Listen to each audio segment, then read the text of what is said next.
কলকাতার জনপ্রিয় একজন অভিনেত্রী অঞ্জনা বসু। তিনি বলেন, অভিনয় সুযোগ দেওয়ার নামে তাকে একাধিকবার কুপ্রস্তাব দেওয়া হয়েছে। পরিচালকদের চোখের নেশায় ইন্ডাস্ট্রিতে সুন্দরীদের সংখ্যা নেই বললেই চলে। জানা যায়, একাধিকবার পরিচালকদের খপ্পরে পড়েছেন তিনি। রামকৃষ্ণ ও সরদা জনপ্রিয় ধারাবাহিক, যেখানে তিনি একটি গুরুত্বপূর্ণ চরিত্রে অভিনয়ের সুযোগ পান।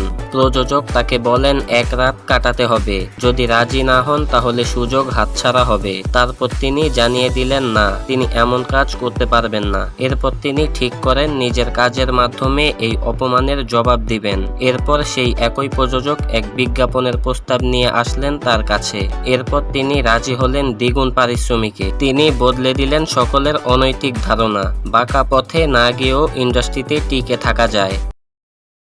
ভিডিওটি ভালো লাগলে এখনই আমাদের চ্যানেলটি সাবস্ক্রাইব করুন আর পাশে থাকা বেল আইকনটি বাজিয়ে দিন এবং কমেন্ট সেকশনে জানিয়ে দিন আপনার গুরুত্বপূর্ণ মতামত।